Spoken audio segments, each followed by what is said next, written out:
With deadline for the submission of names of the presidential candidates and their running mates 3 days away, the leadership of some of the main political parties are already in some last-minute consultation over the choice of their VP candidate, vice presidential candidates, I must say, which must be submitted to the electoral body by Friday. The parties had recently elected their presidential candidate weeks apart at different locations and times. PDP elected former Vice President Atiku at its presidential primary held at the National Stadium some weeks ago. The APC last week elected the former governor of Lagos State, Bola Tinubu, at a special convention held at the Eagle Square. Labour Party elected Peter Obi, former Anambra State governor, as its candidate in Asaba Delta State, while Kwankwaso was elected NNPP candidate, also former governor of Kano State, at the Moshood Abiola Stadium, Abuja. However, the People's Democratic Party in the Southeast had reached out to the leadership of the party and its presidential candidate, Atiku Abubakar, to ensure that the PDP standard-bearer picks his running mate from the zone. It was gathered that the leadership of the party in the Southeast argued that having failed to see the presidential ticket to the zone, which had consistently supported the PDP since 1999, the only thing left for the party to do was to see the vice presidential slot to it. Meanwhile, the Labour Party says it will support the presidential candidate, Peter Obi, to pick a northern Muslim as his vice presidential candidate, Julius Abure. Labour Party National Chairman made the comment at a press briefing commemorating this year's Democracy Day in Abuja. Arise correspondent Georgina Ndukwe Ezenyika reports. The Labour Party has grown in popularity since it announced Peter Obi as its presidential candidate for the 2023 elections. The party has since seen a surge in membership, especially among young Nigerians.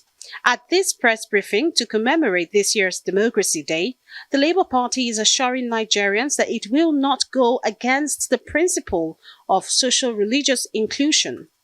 LP National Chairman Julius Abure says the party and its presidential candidate will work in line with the principles of federal character as enshrined in the 1999 Constitution to get its vice presidential candidate. But he insists that the final decision lies in the hands of Peter Obi. The only reasonable thing to do now is to have an equitable ticket where you can have a Muslim, a Christian, and Muslim tickets.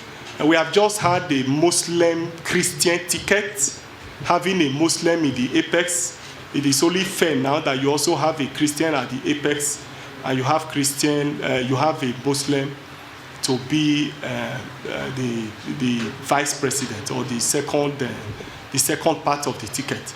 This is equitable, it is justifiable, it is reasonable, and I think that in this circumstance, that is the reasonable and the fair thing to do in order to be able to carry all Nigerians along. Any person thinking of Muslim ticket will further widen the division in the country. The Labour Party also dismissed reports that the party's presidential candidate, Peter Obi, is considering returning to the PDP to become a running mate to Atiku Abubakar. Rumors about alliances and so on, there's nothing wrong in talking with people, but I want to say clearly that the discussion is centered around others coming to work with Peter Obi. Peter Obi is not leaving the party. He's not thinking of vice presidential candidates. I want to make that very, very clear. Peter Obi has told me, and I can say it categorically, that he's not considering the option of vice presidential candidates. On the Democracy Day celebration, the party says the dividends of democracy is yet to reflect in the lives of Nigerians massively, but says the Labour Party remains committed to ensuring that this narrative changes next year. Georgina Ndukwe Ezenyika, Arise News. Well, this morning, Tundu. Well, I think I'll start with former Vice President Atiku looking for his own potential vice president of Nigeria. And we talked about this yesterday. That's really what we've been discussing, I think, and we will be discussing until that INEC deadline when we will know what the other half of the presidential ticket will look like for APC, PDP, and a lot of other parties. With regards to Vice President Atiku, we talked about this, his possible options, a Southern Christian. PDP is not in the position that APC is in, where they're considering a Muslim-Muslim ticket, because as some sources in APC are claiming that it's slim pickings for their presidential candidate, Asiwaju Tinubu, to find a strong, electable Northern Christian, so that pool is very small. That's why they're considering that, but it shouldn't be considered at all. Anyway, we talked about that yesterday. But former Vice President Atiku Abubakar is in a lot more of a comfortable position because he has a wider range looking for a Southern Christian. That's easy to find. It's not like a needle in a haystack situation that's been presented with the ruling party. So with regards to former Vice President Atiku, obviously the name of certain governors has been touted, like Governor Wike, Udom Emmanuel, Okowa, and they all have their pros and cons, don't they? But I still find it so amusing. Somebody like Udom Emmanuel, who was a fellow aspirant to Atiku Abubakar before he emerged, has been, criticized for that. That, because he ran against him, that might count against him for the vice presidential slot. And I'm like, don't you know politicians? I did say yesterday, somebody was asking me, I said they heal faster than Wolverine. Wolverine is a comic book and movie character, a mutant, and you cut him, you can slash him to bits. In a nanosecond, he has healed. It doesn't matter as far as politicians are concerned. It's not personal on that level that you ran against him. It doesn't really, I'm sorry, it doesn't matter. It's more about, like you were saying yesterday, compatibility. I would put it as loyalty. It's very important to understand that you are second fiddle and stay there. There should be no question of any kind of palace coups or ego clashes, none of that. It's really about loyalty and knowing your place and also your electoral value. You must be able to bring the votes. That is the point. The vice president on the ticket and in reality is not meant to be treated as some kind of an appendage. So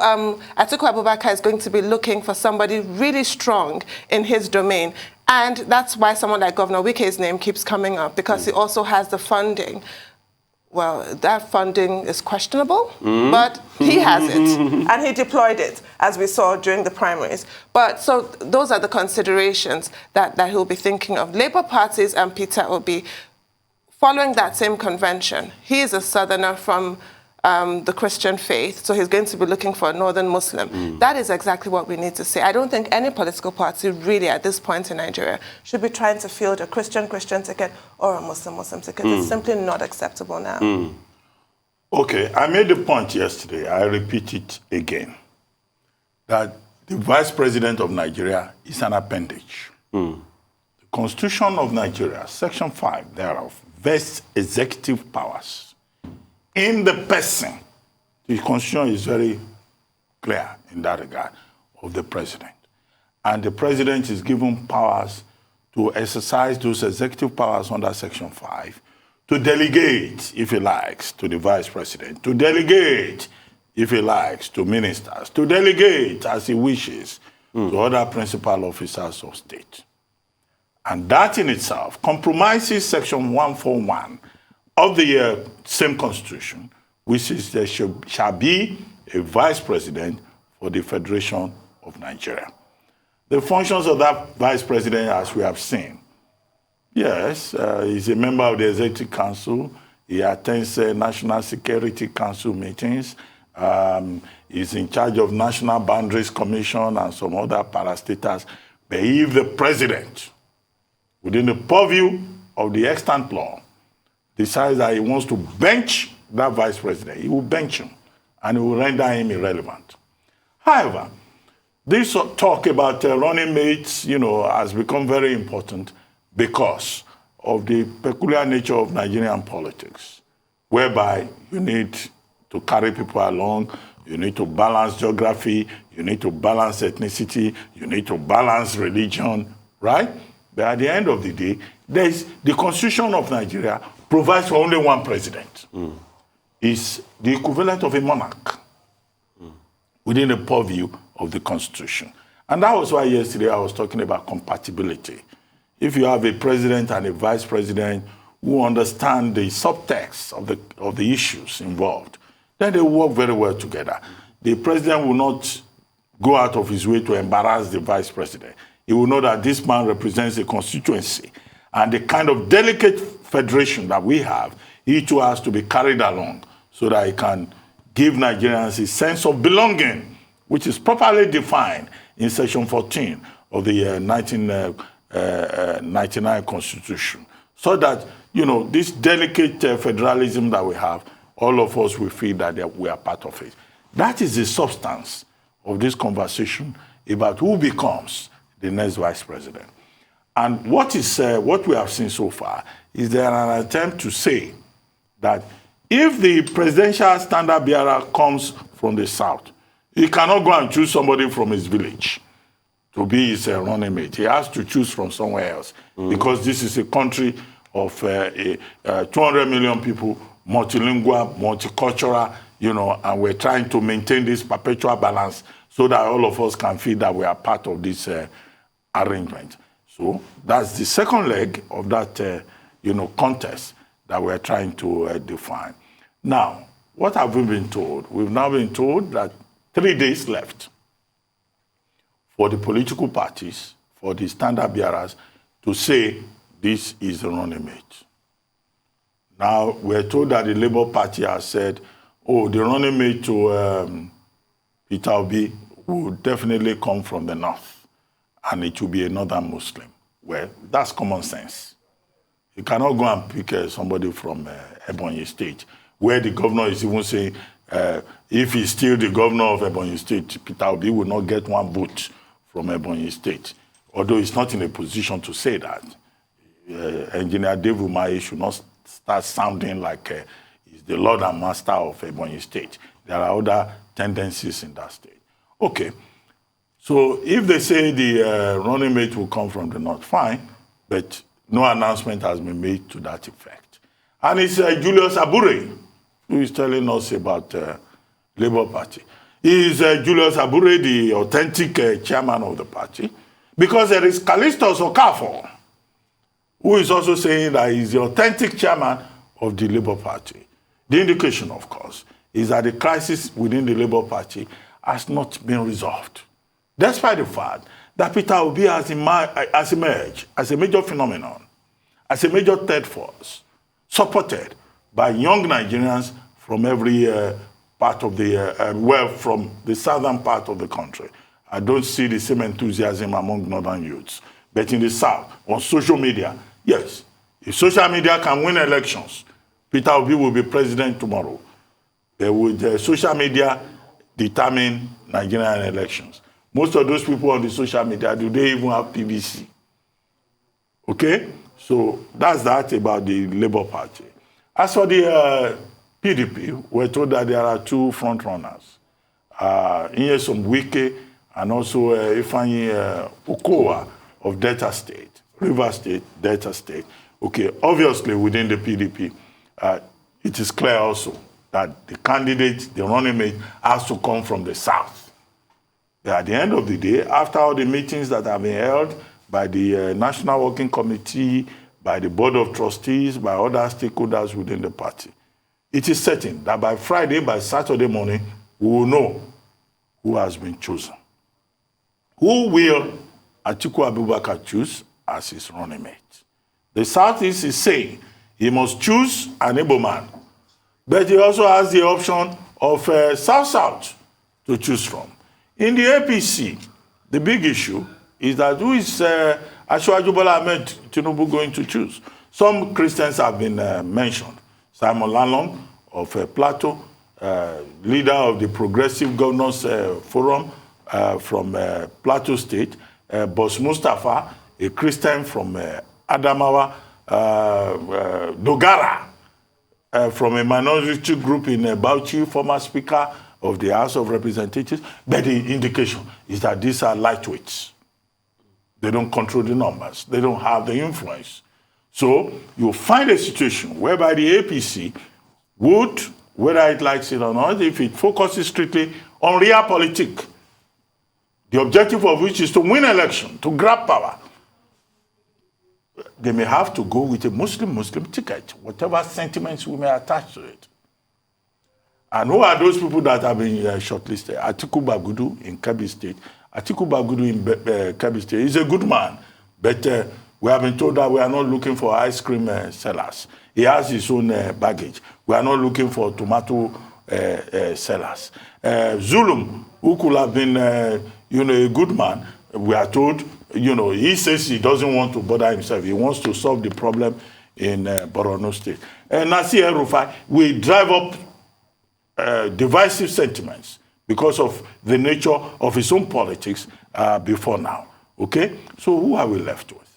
So Asiwaju Bola Ahmed Tinubu were told in this day report that he's asking for time to decide. No, he has to decide quickly because the deadline, we hope INEC is not going to change that June 17 deadline. Let us know who the running mates are, and then the commentariat will kick into action.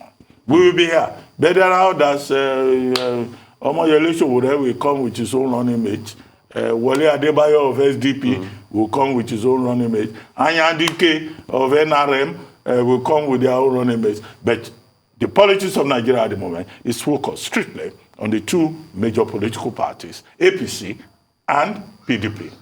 Okay, I'll read the other story, then I'll get to comment on all of them. Our government have abducted Anglican Bishop of Jebba Diocese, Reverend Oluwaseun Wadirogba, and his wife and a driver. The victims were abducted on Sunday along Oyo-Ogbomoso Expressway in Oyo State. The police public relations officers of the state command has confirmed the incident. Investigations revealed that the victim's vehicle broke down while traveling from Yewa in Ogun State to Jebba in Kwara State, and the Deputy Commissioner of Police in charge of operations have been directed to take over the operation to rescue the victim. Another clergyman, the parish priest of Anthony Catholic Church in Jos Plateau State, has been abducted. Police say Reverend Father James Katoma was kidnapped on Sunday night at the church vicarage in Angware, Jos East local government area. Officers and men of the anti-kidnapping unit have been deployed to the community. Reverend Katoma is also the chairman of Christian Association, CAN, in the local government. And also, at least 29 people have been kidnapped on their way back to Zamfara State after attending the wedding in the neighboring Sokoto State. The incident occurred along the Reta local government area of Sokoto, Lamba, Bukara in Zamfara State. After the vehicle they boarded became faulty, an eyewitness spoke on condition of anonymity, says they came under fire while slowing down to fix the broken vehicle. Chairman of the Nigerian Union of Communications, Zamfara State, says majority of the victims are members of terrorists have called to notify them that they are in custody.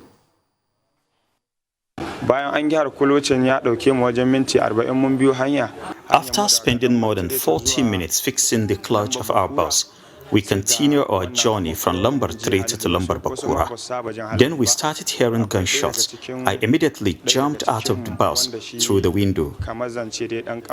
But because of fear and confusion, others were unable to open the bus door. But 4 other people also jumped, as I did, out of the 35 of us, because we left 2 others in Sokoto. So the remaining 29 were the ones that were adopted. The terrorists were not able to get to the second bus because of our number, but they shot and wounded 2 other people. But all the 21 passengers in the second bus were lucky to escape.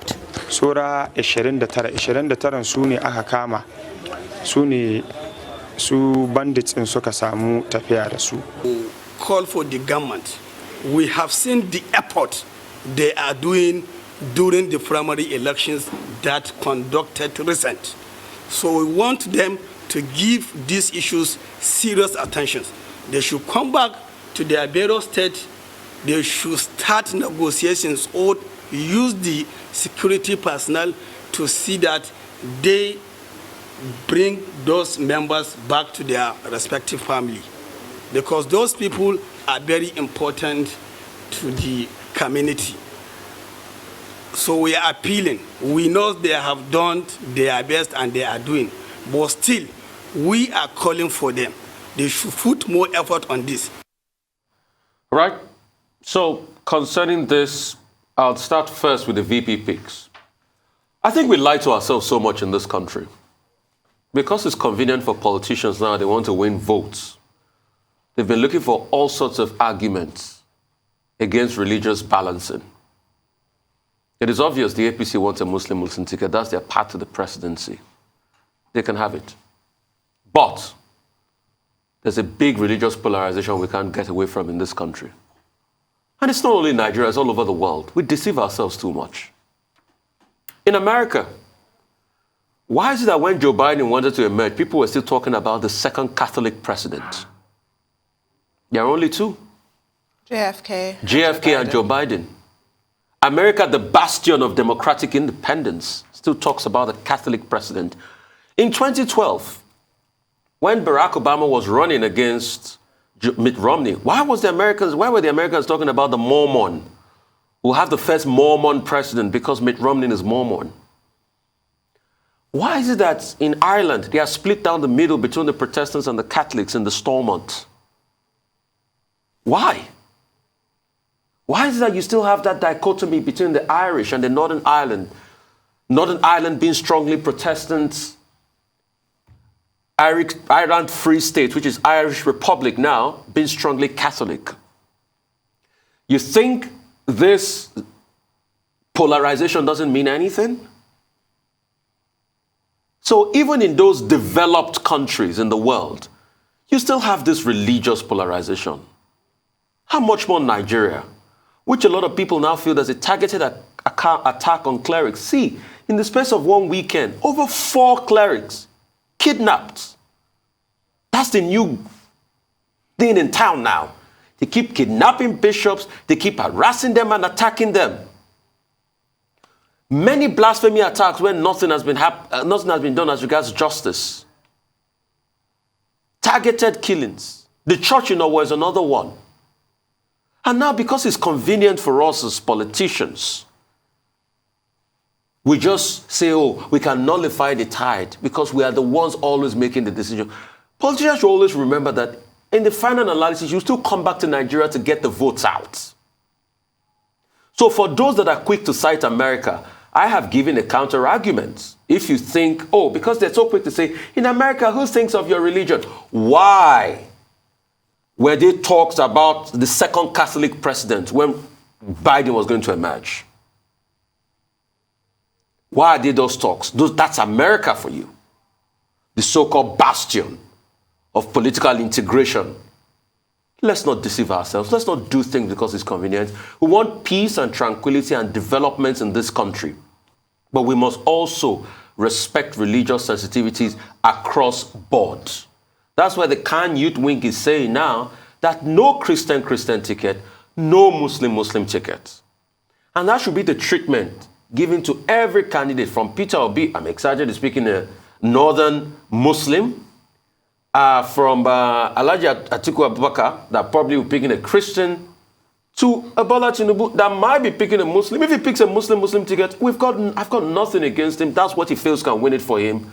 But we must also remember the religious sensitivity. And let's stop making this argument that, oh, it's an indication that Nigeria's politics is not developed. That's why religiosity plays a role. Hello, I've just cited America. Yes, with the development of America, it's still a big deal that a Catholic president emerged. I rest my case. Well, that's why I don't quite agree with that point about realpolitik is what will inspire a Muslim ticket. That's exactly what could shoot you in the foot eventually, because like you said, it's very real. Yeah. And yeah, to go back to the point about America, why did Joe Biden pick Kamala Harris as his VP? Because he was looking for that minority vote. Well, that balancing is important. But I haven't talked about the kidnappings. This has to end, surely.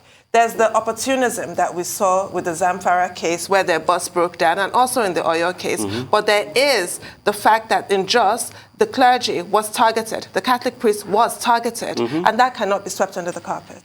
Well, in his June 12 Democracy Day speech, President Muhammadu Buhari, I think in paragraph 6, stated his administration commitment to security, to protecting the Nigerian people. If he stated that, yes, in what he himself described as his last Democracy Day speech, I think he realizes the urgency of now with regard to security in the country. People can no longer attend weddings and feel safe. The vehicle, the convoy that was attacked was a convoy of 4 vehicles. These were persons who wanted to attend and were returning from the wedding of a colleague. And some of them ended up running into the bush. Some of them were abducted. In a serious country, that should not happen. So the whole of the Northwest, Beningwari, Kaduna, all the way to Tambuwal in Sokoto State, not safe. On the northeastern flank, there is no safety. Even down south here, as you have seen in the case of a war, and the attack on 10 local governments in Anambra State, despite protestations to the contrary that by the new governor, Professor Charles Soludo, that security is his main priority, we have not seen any improvement. So if there's anything that this government can do, particularly within the context of a transition program, of elections, he needs to do it now. The rhetoric is more than enough. We have had enough rhetoric. They will be brought to justice. We will deal with them. Your government is committed. We want to see that commitment in translation.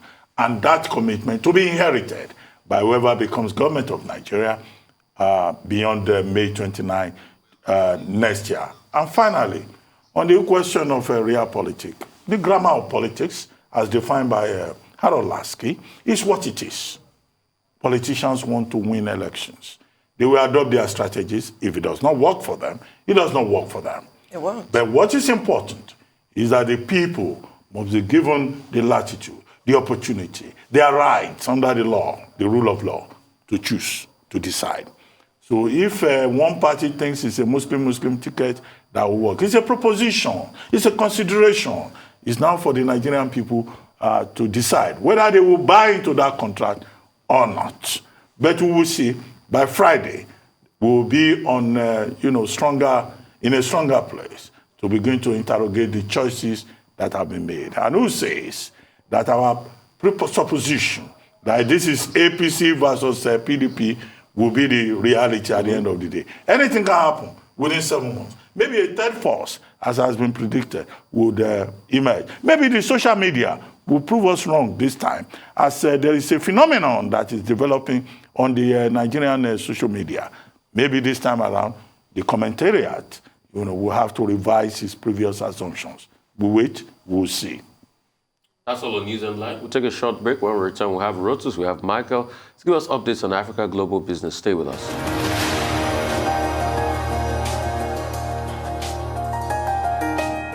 Welcome back to the morning show here on Arise News.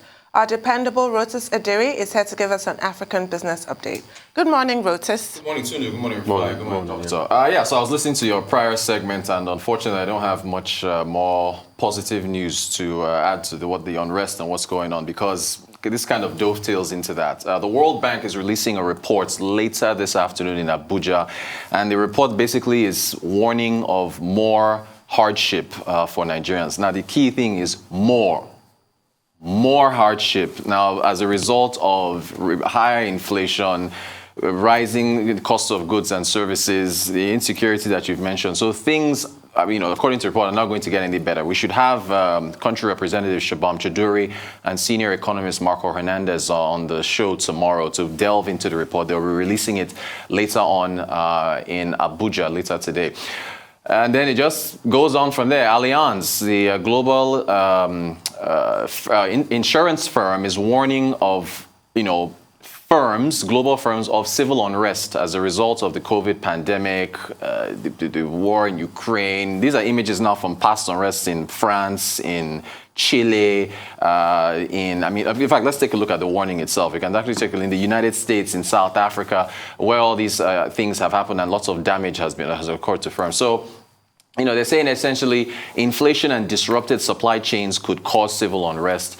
Damage from incidents in, as mentioned, France, the Yellow Vest protest, Chile. In fact, we'll get to that in a moment. Chile, USA, South Africa examples. They say social media plus political polarization fuel protest movements, and then companies should review and update their business contingency plans. There's a quote from, in fact, here's the damage here. So if you look at this now, so 2018, the Yellow Vest movement in France, estimated at $1.1 billion was the damage. In Chile, when they tried to hike subway fares, that led to an estimated $3 billion in damage. USA, the George Floyd protests, $2 billion.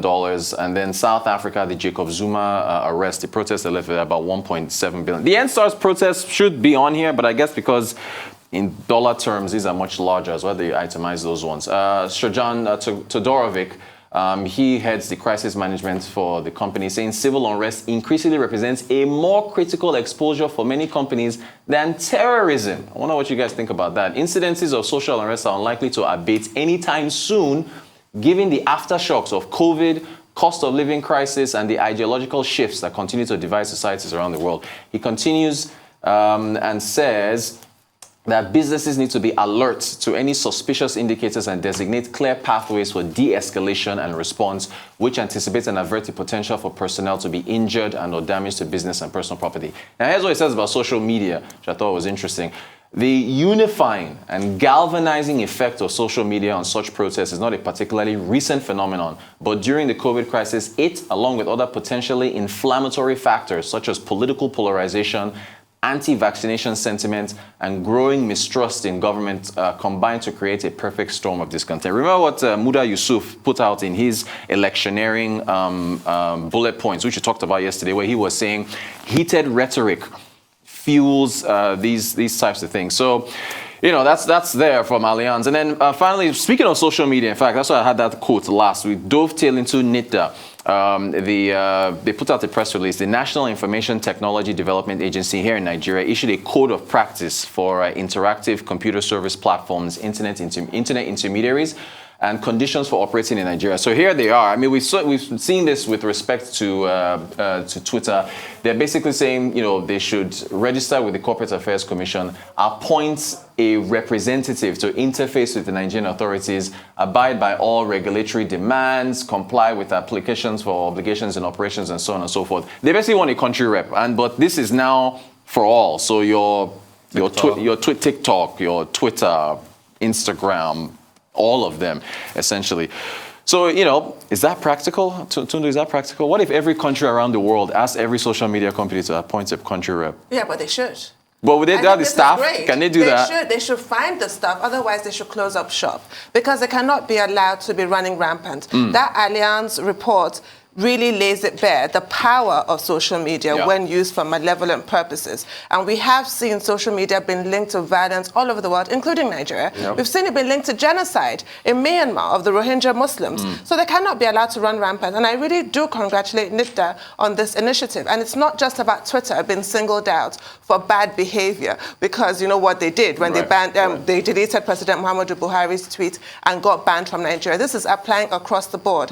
And that warning, I have to go back, the one you highlighted about social media being more of a threat than terrorism really civil does... unrest. Well, civil unrest fueled by social media. So it's underpinned by social media. Gotcha. So this is exactly why social media should not look at it as, oh, this is such a hassle. Get the stuff. This is what India has also done. They have to interface with the government. It's extremely important. Part of the job of the government, we're always complaining about how insecurity is running rampant. Their job, according to our Constitution, Section 14, is to protect us, our lives and our property. You mentioned the NSAS protests, which were hijacked by criminals.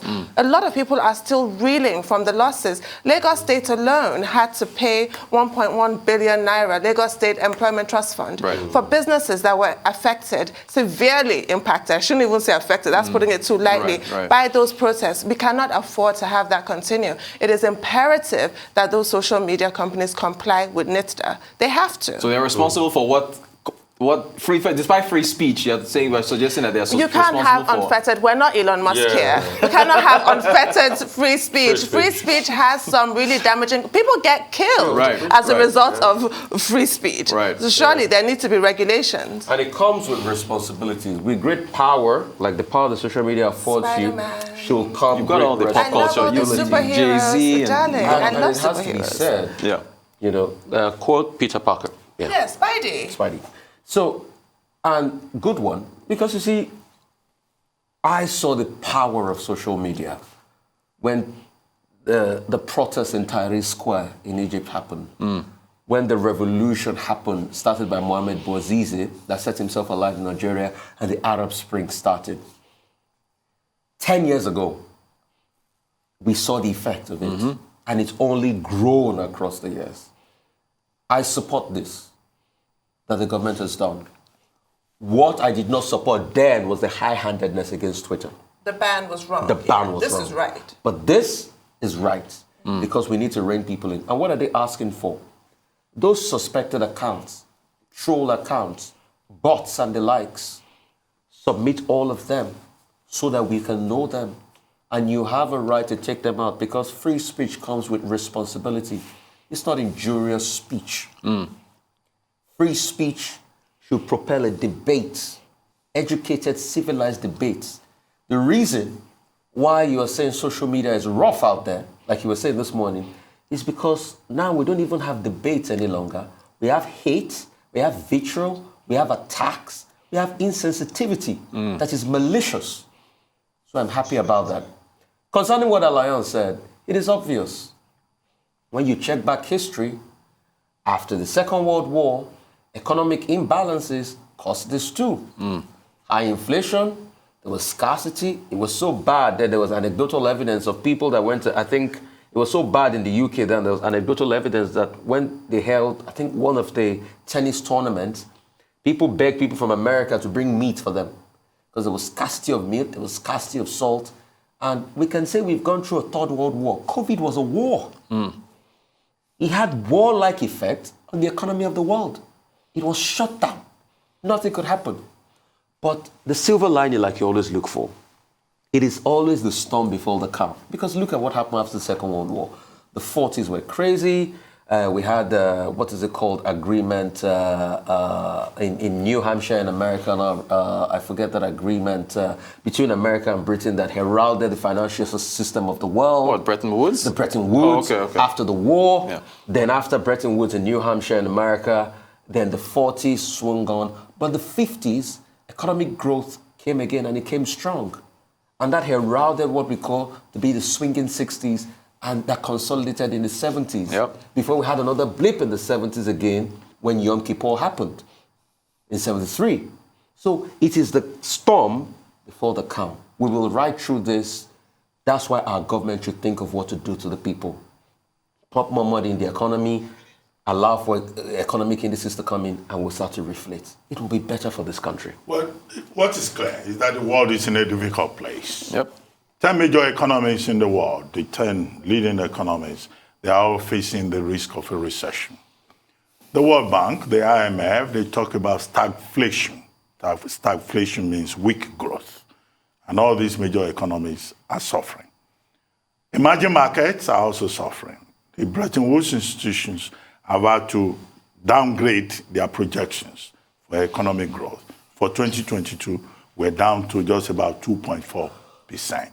And we have seen the effect of what could happen in Sri Lanka, where a whole country, for the first time in 70 years, just collapsed as a result of, one, poor leadership, and also, the net effects of the war in Ukraine, global supply disruptions, the Federal Reserve in the United States tightening economic policy. Tomorrow, the Federal Reserve, the MOPC, is going to meet again. Yes. And there will be reverberations. Already, the stock market is down. From Hong Kong to everywhere. Wall Street has taken, a major hit. Yeah. So this is where we are. And there are major economies that are going to, go into that recession with implications. And Nigeria is not out of that as an emerging economy. Unfortunately, what compounds our situation is that we don't have the advantage of, excellent management or leadership. We just wait for the trend and we parrot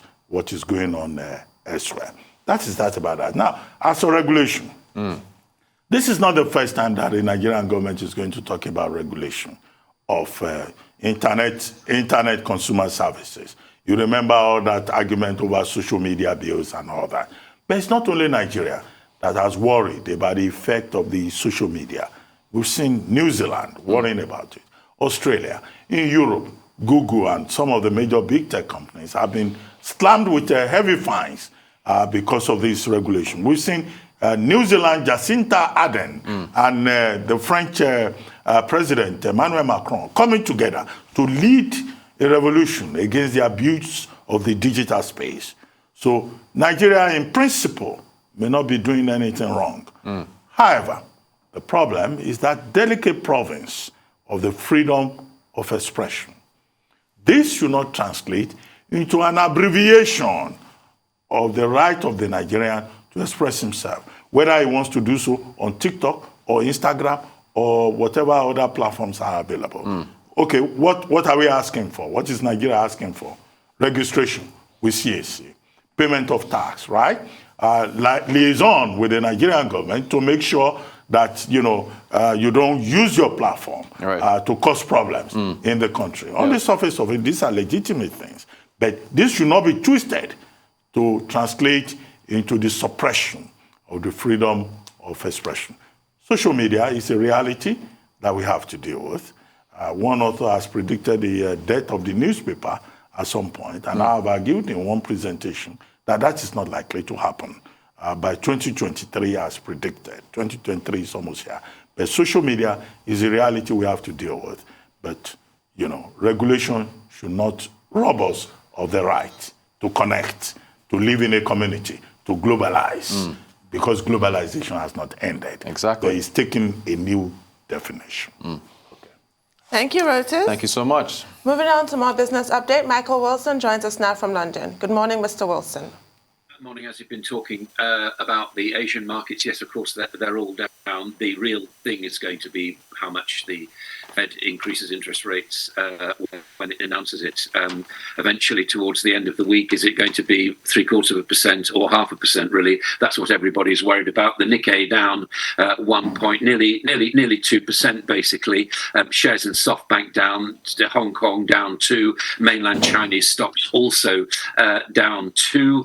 Remember, we've got a new outbreak of COVID, and I was listening to an industrialist this morning from China talking about how on earth they're trying to plan for the future. They're talking about the government playing what they describe as whack-a-mole. Basically, there's a rise in COVID here, so we're going to shut that down, and then that opens up, and then they shut another one down, and nobody can plan with all this. I'm going to take you to a company called BYD in China. You're going to be hearing a lot more of this. They're an electric vehicle manufacturer. It's become one of the top 3 in China. It's climbing. It was 13th, and now it's really climbing up there. So there's a huge amount of demand for electric cars in China. And just back to those lockdowns, latest Shanghai quarantines are actually adding more pressure to the global supply chain. Orders for cargo bound to the US West Coast, for example, have picked up after trending down. West Coast ports are gradually processing containers. East Coast and Gulf Coast ports are feeling the pinch as well. So that's really affecting things. Tesla has fired its Singapore country manager. I only mention this because Elon Musk is not happy about the way the world economy is going. He's not alone in that, but he's actually acting here, and he's talking about global job cuts as far as Tesla is concerned. I'll come up. There's a little bit more about him coming up. But just before that, just let me recap what happened in the United States. S&P fell nearly 4% overnight. So, or rather in yesterday's trading overnight, as far as Asia's concerned, bear market territory. Now, other major decreases to the Dow Jones and the Nasdaq. US stock futures have risen very slightly indeed, but everybody is really trying to think about what's going to happen with the Fed when it finally announces what they're going to do with interest rates. Elon Musk, I said with a bit more of him, is going to hold his first meeting with Twitter staff this week. This is the first time since he launched that $44 billion bid for the company. What's he going to tell them? What will they be saying to him? Are you going to walk away from this? Will he be announcing something different tomorrow? How on earth do we know what's going on with our futures? How can we run the company? All these kind of questions. If I were a Twitter employee, I'd be asking that. And also, I'd be asking if he is going to walk away if the amount of fake users is not actually put in proportion to the total users of Twitter. Again, a great deal of mystery. I would not be a happy person if I were a Twitter employee as we speak. Amazon is going to begin drone deliveries in a place called Lockford in California. They're going to trial it there. They'll see how it's going to be, see it's going to happen, see whether it'll work in places which are very densely populated. Whether it would work in central London, I don't know. Whether it would work in Lagos, I don't know. I've got no idea. But anyway, that's what they're trying. As far as the EU's concerned, now you'll know we get droning on about the Northern Ireland Protocol. That's still up for discussion, and very, very complicated and all the rest of it. The bottom line, as far as business is concerned, is that the EU is now, there are companies there actually they're making preparations for a trade war with the UK. That involves Volkswagen, for example, and it's a good example, that, because also they sell their premium brands into the UK. So they've got a foot in both camps, as a lot of these companies have. So it's not quite as simple as simply having a trade war with the UK, because lots of vested interests there. I hoped to talk to you yesterday. Because of technical difficulties, I couldn't. But very disappointing GDP figures from the UK. Unemployment, though, is still at its lowest levels. There are more people actually unemployed than there are there are fewer rather unemployed than there are job vacancies. But apparently, they're not the kind of jobs that people in the UK want. The Bank of England meets Wednesday, Thursday, and still looking for a 0.5% interest rate rise there. UK businesses hoping for government help. Those hopes are at rock bottom, apparently, according to the bosses' organisation, the CBI. They're talking about there's been little action as far as a radical overhaul of business taxes is concerned. There's been little application about an online sales tax and so on. Little application, little results out of looking at employment and job creation. Lots of consultative committees, action practically zero. UK Lloyds Bank is going to help its staff with £1,000 each. They're going to start that in August. The unions are saying it's an important step. It certainly is. Whether or not it'll be echoed throughout other parts of industry, not quite sure. Price in the UK, as I've been telling you before, rising at the fastest rate in 40 years. Oil pared its gains really overnight. I won't go into the specific figures. There's no need to, because it's so volatile. It's not really valuable. The interesting thing is slowdown in China still. COVID cases there rising, falling. Nobody's got any idea really what's going on in there. There's some bullish signs for the price, but not a lot. Russia, this is quite interesting, has earned nearly $100 billion from oil and gas exports during the first 100 days of the war in Ukraine. So those sanctions, as we've often noted on this program, not having an enormous effect. And Bitcoin, finally, people are finding it too risky. Absolutely what you'd expect. People, the general public who invested in it are now saying, oh no, it's a bit too risky, and they're withdrawing it now. It drops now at 21,000. It's got down to that kind of level. What was it last time we looked? About 43,000, and it dropped below 21,000 in Asia. It's the largest cryptocurrency. It's fallen 14% in the last 24 hours. It really is risky. Again, as I keep saying, it's not an investment, it's a gamble, and people are finding just recently that gamble is not paying off. That is the global view. Okay, Michael. Number one, I'll talk about recession fears in America, recession fears in most parts of the world for next year. Those fears are coming back again. And secondly, I'd like to ask you a question. Did we, out of fear during COVID, did we reflate the economy too much with the stimulus, and it's now acting against us? Because, yeah, I know we wanted to hedge against, the circumstances and the fears here and the economic circumstances. Did we do it too much? Because a lot of people are saying that that's the blowback we're facing now, in terms of credit, in terms of inflation, in terms of supply chain logistics, in terms of the new economic phenomena that is happening now. And I'm sure a lot of literature will be written about it in the next 5-10 years when all of this finally cools down and we have a stability back in the economic system. Well, what will be written in 10 years' time will have the wisdom of hindsight. Obviously, at the time, if you remember on this program, we regularly discuss whether we should look to the economy or we should look to the general health of people. And you've already been quoting this morning the role of a government, which is to protect the people, and I think that's what the government tried to do. Whether it should have done, I think you're absolutely right. Yes, of course, we're seeing this too much contraction, and it's difficult to get out of it, and adding to the pressures of the war and all the rest of it, and supply chains not being able to cope with the fact that we rose out of the pandemic fairly quickly. Did we do too much? Yeah, probably. Hindsight's a wonderful thing, isn't it? Wish we had hindsight for foresight, but we don't. And I think that a lot of people will be looking at that and thinking, yes, I think we were probably too harsh. But that was the formula that we were looking at. Remember, that's what we were talking about at the time. Is it the general health of the population, or is it the health of the economy? And those two things are not necessarily the same thing.